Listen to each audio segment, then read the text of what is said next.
What is going on, Modern Warfare World? It's PSD7 back with another loadout video of the week. All right, guys. Today I decided to do something very different. Well, slightly different, not that much different. This week, starting off with the primary, I am using my battle rifle, the FTAC Recon. Now, as you see here at the bottom of the screen, it's already at a level 8. I've used it earlier when I unlocked it, when first having the game, but I didn't really like how it was set up. So what I decided to do was give it another go around because I like to play the tier 1 hardcore modes or whatever. So this time I actually found me a build that works. So the build for this gun was pretty much to take care, or should I say negate, the recoil. So let's start off here with the Bull Rider barrel. So my barrel is a Bull Rider 16.5, and as you see with the pros, I get more bullet velocity, recoil control, damage range, hip fire, accuracy. Of course, with a lot of these builds, you always see you losing some either movement speed, ADS walking speed, or ADS speed. And this one's movement speed, ADS speed, hip recoil control. Not really worried about the hip recoil control because I'm not going to be firing without aiming. So my main thing is I get some damage range and I'm taking care of the recoil. So that's the reason why I picked this one.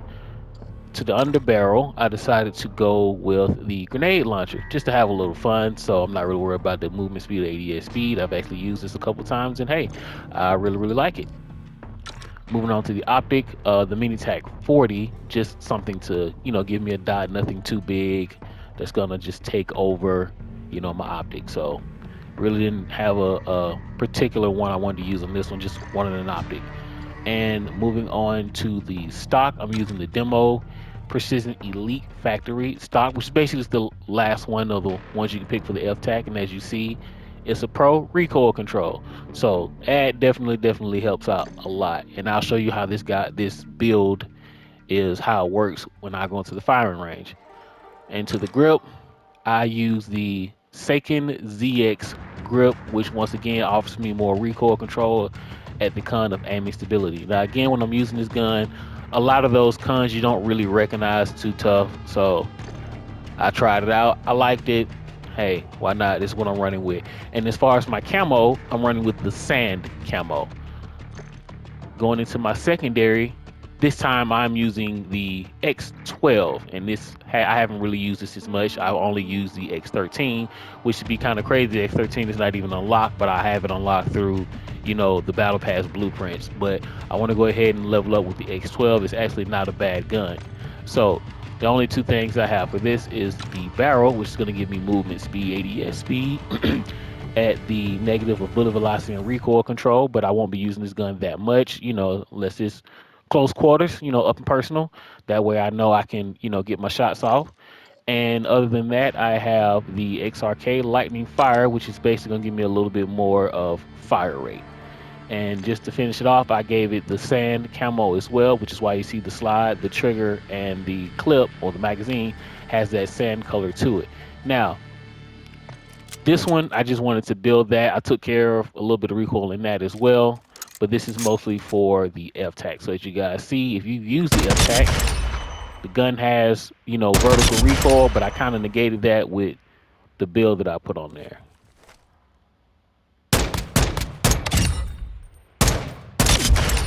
So that's the reason why I switched to this gun, and I just built up the recoil on this instead of trying to build up a lot of ADS speed, and then I have recoil and it's jumping everywhere.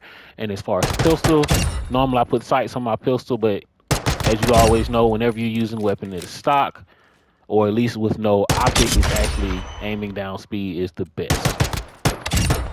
And I have a fast trigger finger as well, and it only helps when I put the trigger on there, which increases my fire rate.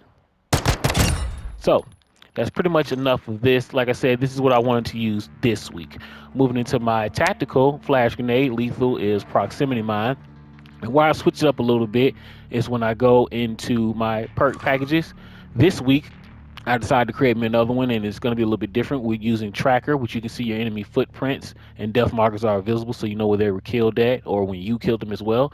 Keeping scavenger, I have to have my resupply when I'm on the move. Hardline, of course, you get your kill streak at one less kill, and bird's eye, which actually gives you pretty much, it's like giving you a free UAV. Like I said, I've tried this stuff out just to see if I like it, if I want to switch some stuff up. And right now, guys, I'm loving it. I'm loving it right now. And going into the field upgrades, I am still using Battle Rage and Dead Silence. Of course, the Battle Rage is a part of the Season 2 event challenges, so I'm trying to keep that. And of course, Dead Silence, I gotta creep and get them. So this is what I'm using for this week. I've tried out the loadout, and it's actually not bad. I actually have a video that I recorded with me using it, and it's pretty good. I actually forgot to switch out my secondary, so in the video I'm using the P890. And when I realized I didn't actually set up a secondary, that's when I decided to change it. So in that particular video, I have a different secondary, but this is going to be the actual loadout for the week.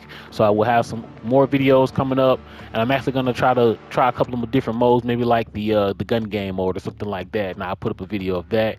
So hope you guys hit that like button, hit that subscribe button so you can keep up with the content. Hope you guys like this video in general and like what I'm doing. And I catch you guys next week with the next loadout. Peace.